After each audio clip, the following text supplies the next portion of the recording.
Welcome to Flipper Talks, a family law podcast. We are Flipper, the Family Law Practitioners Association of Queensland. Family law is a wonderfully rewarding career, but is not without its challenges. Join us as we explore the issues that impact on the practice and well-being of family law practitioners. We hope our episodes will not only inform and inspire you, but encourage you to reach your potential. Enjoy this episode. Welcome to Flipper Talks, a family law podcast. I'm Emily Ownsworth, and today we are discussing a topic that's top of mind for many lawyers in our field at the moment.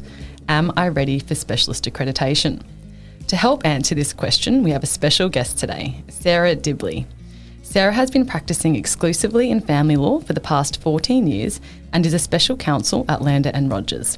Sarah is accredited herself and currently sits on Queensland's Family Law Accreditation Advisory Committee. She'll share her insights and whether this prestigious recognition is right for you. Sarah, welcome. It's great to have you on today. Thank you so much for having me, Emily. Sarah, before we dive into the accreditation process, can you give us a little bit of background on what the Queensland Law Society Specialist Accreditation Scheme is for those who might not be familiar with it? Certainly. So Specialist Accreditation is a national benchmark for recognising specialist expertise in the area of law that you choose to specialise in. It's a practical and peer-reviewed competency-based accreditation program which is intended to promote the professional advancement of the solicitors that undertake it. There is an assessment process which seeks to verify the standard of professional experience and performance through different assessment formats. You must reach specialist standard in all items of assessment, so there's a written exam, take-home assessment and oral assessment in order to achieve accreditation. That sounds like quite a comprehensive process. So, Sarah, who can sit Specialist Accreditation? So, in order to apply to sit, you need to have at least 5 years post-admission experience. You need to be a member of the relevant law society. And for 3 years immediately prior to application, you need to be able to demonstrate substantial involvement in the area of law which you're applying for. So to be substantially involved in your area of specialty means at least 1.25 days of practice is dedicated to that area each week. You also need 3 referees to support your application.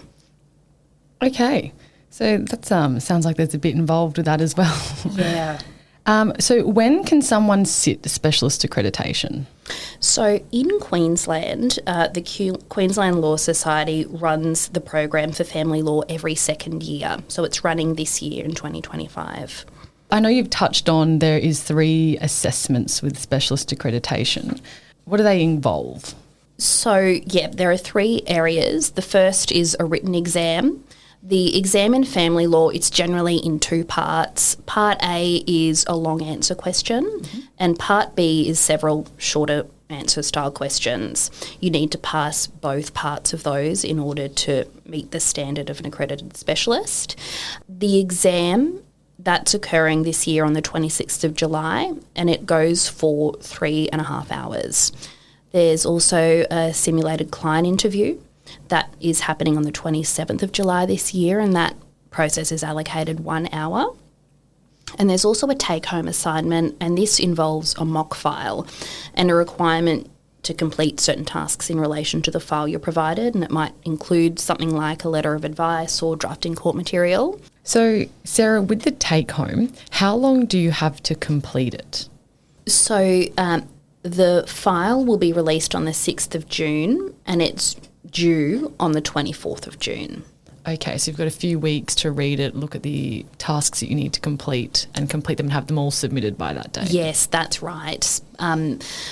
It'll bring you back to uni days, but don't leave it to the last minute. Yes, no cramming. Exactly. Okay, wonderful. And are they all online or are they done in person? How do they run? So, yes, it is. It's all online effectively. Okay. The simulated interview that's conducted with a client online video call, so you see your client online, and the exam and take-home assignment obviously is at home as well. Yes. So it sounds like it's really about demonstrating your expertise, not just about your experience when you look at the exams that are involved and the eligibility to be able to sit it. When is the best time to sit Specialist Accreditation? I think the answer to that is probably different for everyone. I would encourage people to think about their own work and personal commitments, particularly over the really intensive assessment period, so the June, July. It's really important that you have a supportive employer if you're working for someone, or if you're working for yourself, that the time to dedicate to it. You need to be mindful of any existing obligations that you've got, and whether or not you have the space to dedicate the time required, because it's not sort of a couple of hours here and there. It really is an intensive time commitment.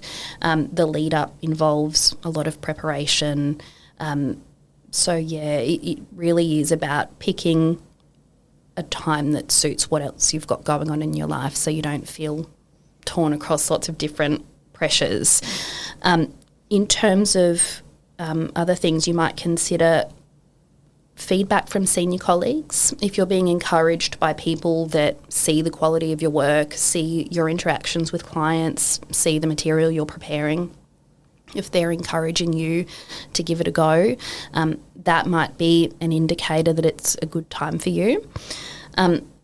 Another good thing to consider is friends and colleagues that might be doing it. I personally did the program with a couple of friends, and it definitely made the process easier. Sarah, why do people want to become an accredited specialist?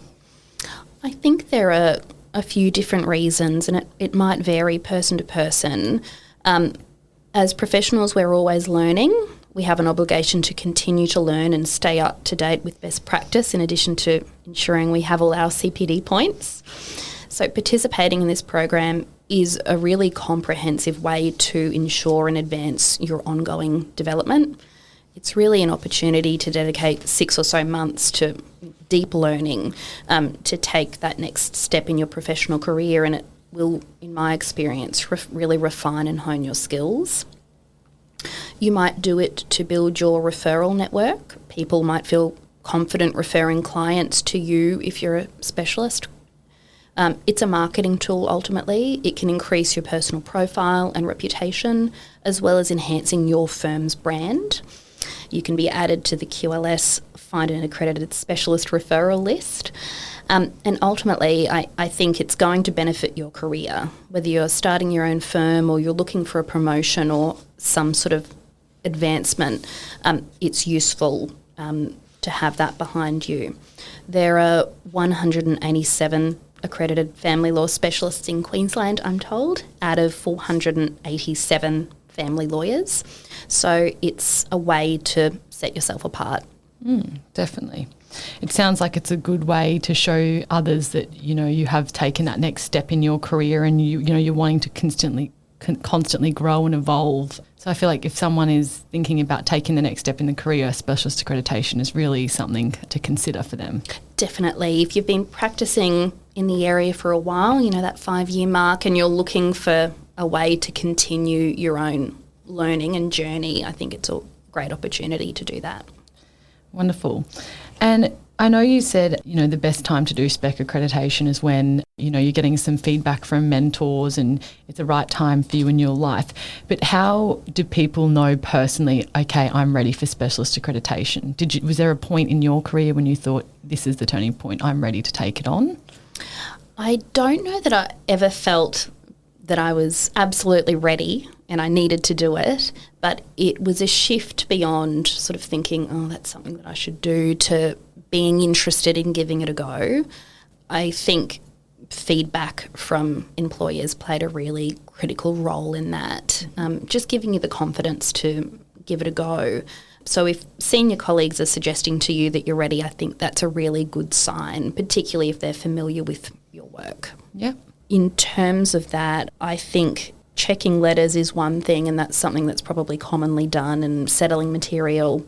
In terms of the simulated client interview, it might be helpful to get people to sit in on your interviews. If you're conducting them by yourself and you haven't necessarily had the feedback on them for a while and you want to get some guidance, I think if you have an employer that's willing to sit in and give you some feedback on your interviews, I think that would be a really valuable exercise, because we have noticed in the last couple of years that in general I would say the quality of the interviews has been where people have had the most challenge. And it might be that we've all sort of shifted away a little bit from in person and going along and watching your bosses interview clients and watching people appear from the back of court. So having someone that you work with willing to sit in and give you some feedback on your interview approach, I think would be a really worthwhile part of assessing how ready you feel for the process. Yes, and I suppose gone are the days where, because of COVID and all of the restrictions of being around other people, we used to have 2 or 3 people in interviews or new client appointments to watch and observe and take notes or whatnot. And with COVID restrictions, sometimes it would just be one person going in, and so people lost the ability to sit and observe and watch, or then have someone come in and give you feedback after. And that's probably a really important and pivotal thing for these exams, particularly the interview, getting that feedback beforehand. Definitely. And not receiving it, after you've potentially failed and going, oh, well, it would have been handy to know that. Exactly. And I think if you've been in that sort of generation where you're not learning by sitting in on other people's consults, because it's not so much of an option as much anymore, you wouldn't really have the benefit of feedback in relation to your interview style and whether you're asking questions that are going to draw out issues, or are you managing the way the client's giving you information. So I think it would be really valuable in terms of, you assessing on a personal level whether or not you're ready, to have some feedback on not just your written work and not just drafting, but also your approach when you're interviewing clients. Yes, and even sitting in or getting feedback from multiple people. I find it's really valuable, sitting in client appointments with different partners or mentors or senior practitioners and taking bits from each of them for your own practice. And, so then when you go in for an interview, you're taking the good bits from everyone. Exactly. And we all have such different styles. Yes. And what works and comes naturally to one person may not feel as comfortable for you. So I think if you're lucky enough to work somewhere with lots of different people, making yourself available to sit in would be a really great way to prepare for the interview aspect of this. Yes. So for people who sit the accreditation exams, if they do happen to fail, how many times can they sit it again? Is it a one and done? What's the process for that? Yeah, you can absolutely sit it again, and there are plenty of people that do. I don't have exact numbers on it, but I'm told by the Queensland Law Society that over the years the pass rate has been between 20 and 50%.